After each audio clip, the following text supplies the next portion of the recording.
Hey everyone. Isn't life amazing? Would you agree? We've had some fun times as well as like difficult times. And what I want to talk to you about today is about how you can live your best life. There are things that happen, there's ups and downs, we've got to find ways to deal with them, there are struggles, sometimes you think you're never going to get through stuff, but actually, someone reminded me just this week is that we've all gotten through our worst days up to this point, and we're still here, and that is amazing. Now, one of the things is I want to talk to you about is about how you can live optimally. And they say about being the heart lady. What I want to share is about how the heart is this magnificent thing. It was actually described as being a muscle years ago, but then eventually we got to understand our hearts in different ways. Now, the heart or the body tells the heart how to adjust to our environment, okay, and it will adjust itself as to whether you're feeling relaxed, happy, a little bit uncertain, or even scared. Okay, so it doesn't need anyone to tell us that actually when you have a change of environment, something changes inside and you can actually feel that, right? Yes or no? Yes. Okay, so let's just have a moment where we can just settle down, be calm, and just get back to what we'd call a resting heart rate. Because that's when everything's okay and we feel safe or feel safest. Now, I have always had a fascination for words and language. And one of the things that I came to understand is about origins. And the word heart in English derives from the word hurt, H-E-R-T-E. And that also, it's linked to our inner unseen self. And in Igbo, in the Eastern Nigerian language, the word heart translates into sacred, altar, shrine space. And I thought that was really fascinating, so I was delving a little bit more. And in French, the word heart is cœur, C-O-E-U-R, I think it's spelt. And somebody's telling me the spelling, that's great. So then, but also in Latin, the word, which obviously a lot of the European languages evolved from, the word heart is cœur, C-O-R. And that got me thinking that actually that word is kind of universal. It's about the sacred space, the unseen self. What I want to share with you is about what is at the heart of our matter. And we use the word heart actually in so many different ways. People can be said to be faint-hearted, hard-hearted, cold-hearted. But have you ever wondered what becomes of the broken-hearted? And are they broken-hearted because maybe they wore their heart on their sleeves? But would you agree with me that it's probably not a good idea to leave your heart in San Francisco? Now, I'd like to invite you to do something that's a little bit, well, not risque, that's not the right word. It can be seen as impolite, but for the purpose of this exercise, I'd just like you to go with it. I'd like you to point to a person sitting adjacent to you.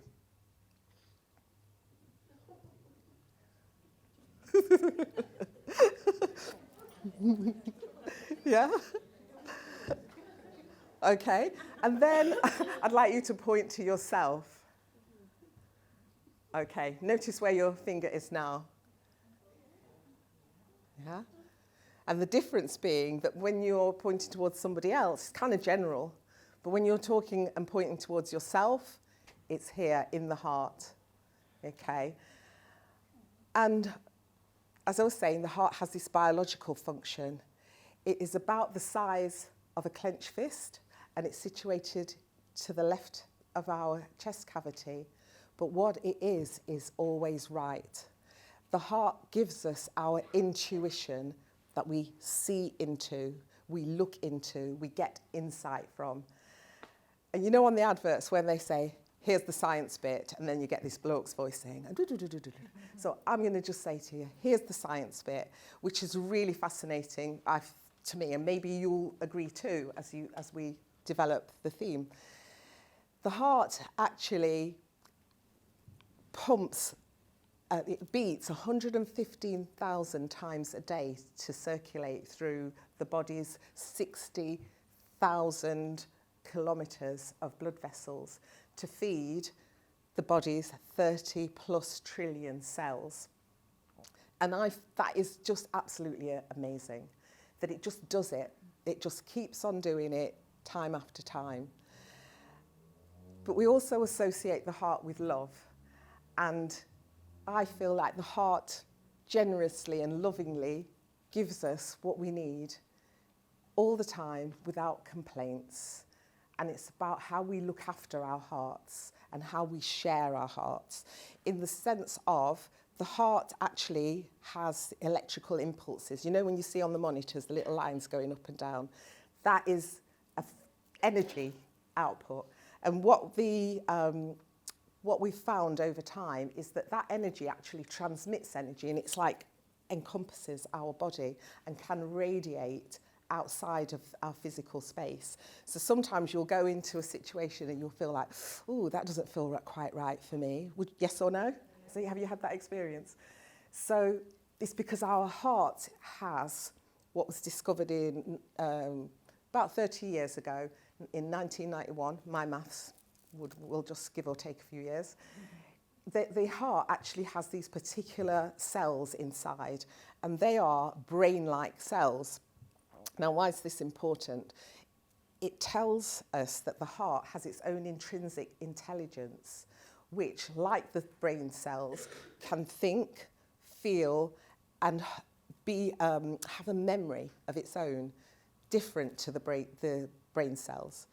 And it was actually found that the heart transmits more information to the brain than the brain transmits to the heart, which again, I was like, this is astounding. So what does this mean? What does it mean?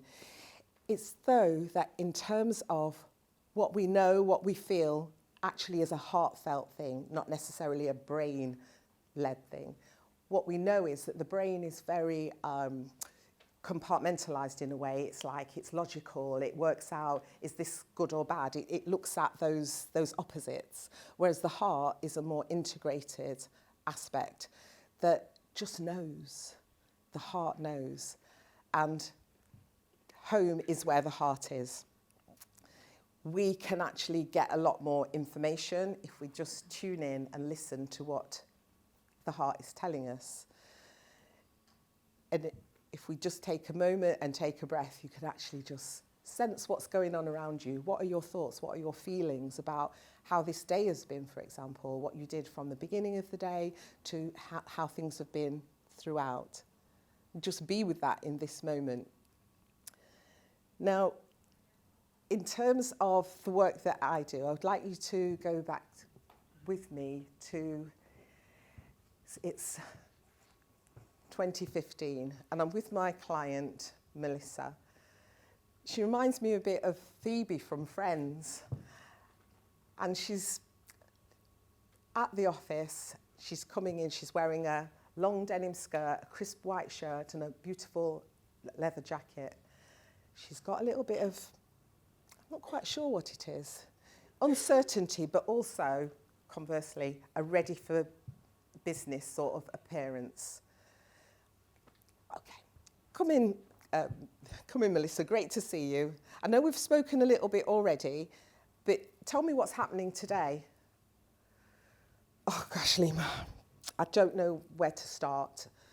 Today was like another typical day. I even nearly had to cancel our session. It's work, it's just taking over my whole life.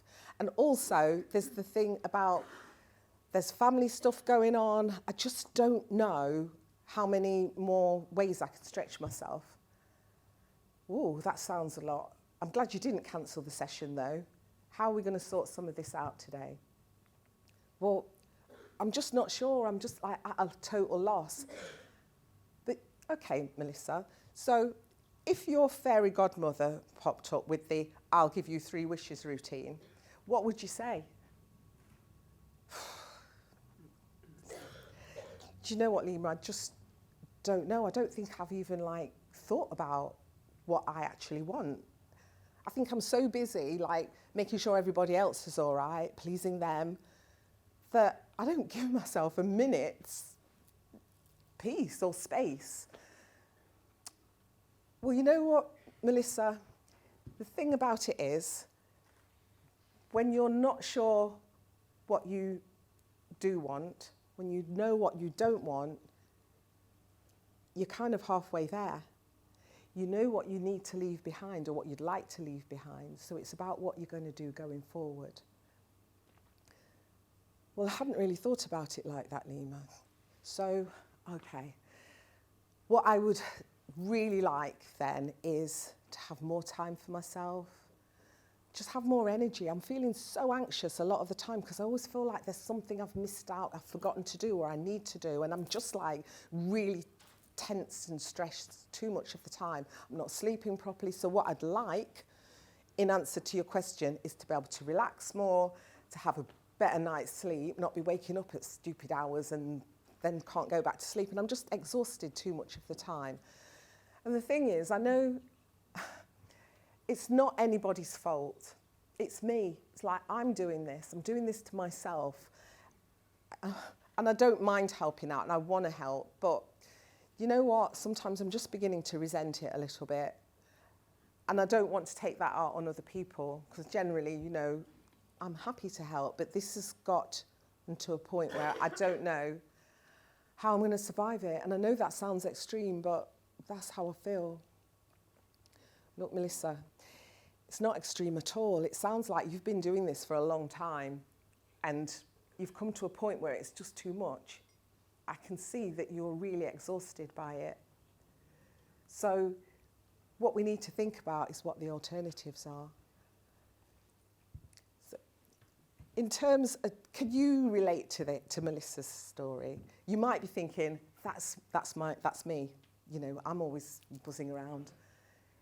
But the thing is, things can change.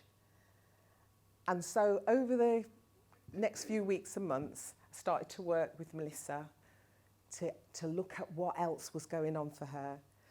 We did some exercises, not physical exercises, not my bag, but actually looking at where she wanted to go in her life and just give herself the opportunity to have those moments. So we did some journaling, we worked on relaxation and breathing techniques with her, and she came back to me after about 3 or 4 weeks.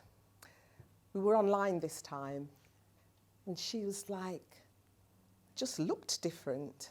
She just looked more relaxed. I said, oh, wow, Melissa, you're looking very well. What's been happening? Well, you know, I was talking about me always taking on the overtime, doing all these extra things. Well, we got offered the overtime. Believe me, the money's always useful. You know, there's always another pair of shoes you can buy or whatever. But I actually said, I'm not going to do it this time. I'm going to take some time for me. I'm going to give myself what money can't buy. And that was a weekend doing absolutely nothing. I put my feet up, I sat in the garden, I read a book, I fell asleep. Great. It was like perfect. And then on Monday, I was ready to start it all again, but I had more energy. And I'm just really grateful that we started to look at the alternatives, because I was in a place where I just thought, is this going to be what my life is? The thought of it filled me with absolute dread. So I feel like I'm on the road to like recovery and that I can do this. And the support and the techniques that you've given me have been like amazing. Wow, I'm really pleased in your results, and it's not been too long, but I can see that it's made a difference for you. So what else do you want to be doing? Lema, I just want to do more of this. I just want to have that energy. I just want to be able to choose what it is that I want for myself. Okay, Melissa, let me ask you a question. When was the first time you felt that you made a decision to put your feelings on the back burner and like start allowing you to be less important than anyone else? Ooh, that's a bit of a difficult one, but I think it was when I was about 6 or 7, and I had this friend at school, and she was like so bossy. Like, she always wanted us to play her games and to do what she wanted to do and not talk to the people that she didn't want to talk to. And I was telling my mum about it, and I was like, I don't want to always do what she wants to do. But my mum said, well, Melissa, if you don't play nicely with the other girls and try and fit in, then you'll be left out. They won't like you, you won't get invited to parties, and then you'll be moaning that you're sitting in your room doing nothing because nobody asks you to do anything. So, you know, just do your best, and you don't have to play the games all the time, but I suggest that you do. Ooh, that's a bit of a tough line, isn't it? Melissa, yes, yeah, but I think that's what I've been doing all of my life. I've been fitting in, I've been playing other people's games, doing what they wanted to, dancing to their tunes. I feel like I've had enough now.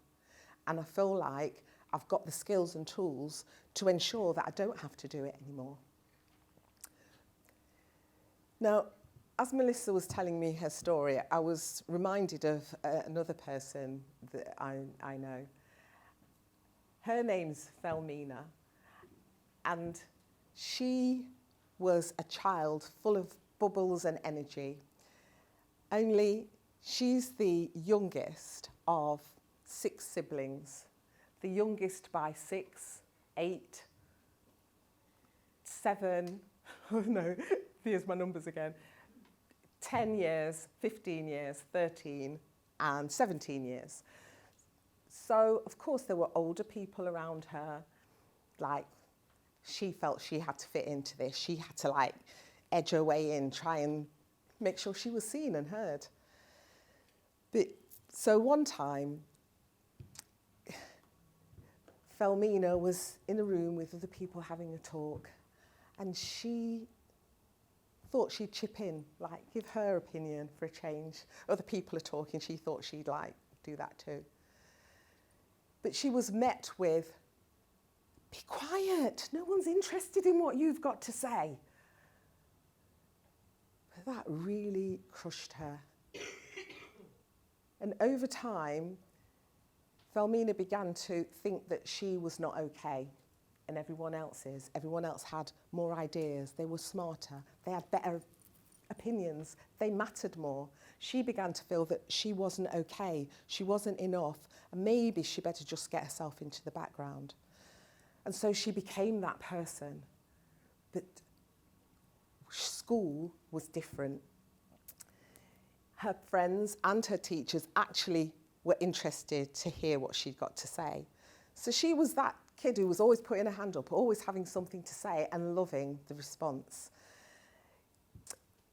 She loved singing and performing, and she was involved in a lot of things in school, but she really, in her heart of hearts, wanted to join the church choir.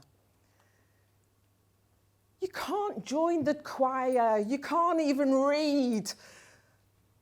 But she was determined. She joined the choir in defiance of what her older siblings said. And what she did is worked her way around it. She learned all the words to the songs and the hymns off by heart. And there she was on the front row, belting out all the songs and hymns, just having the time of her life.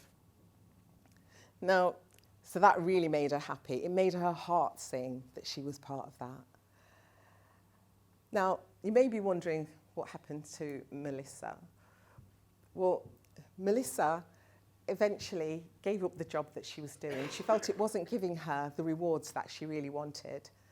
She'd found a way to actually earn similar sort of money and do fewer hours and have her weekends away and have her holidays. So she contacted me and, like, just to say, Lema, I'm having the best of time. I know we weren't meant to have a session, but I saw this really good holiday deal, so, like, I've gone to Portugal for a few days. Hope you don't mind. It's like, no, I think My work here is done. You go ahead, enjoy your holidays. Now, what about Felmina? Let me introduce myself. My name is Lema Daley, and I stand here as somebody that has found their voice. I've been able to, as part of my journey, become a speaker. I qualified as a psychotherapist and a hypnotherapist, psychotherapy training about 30 years ago.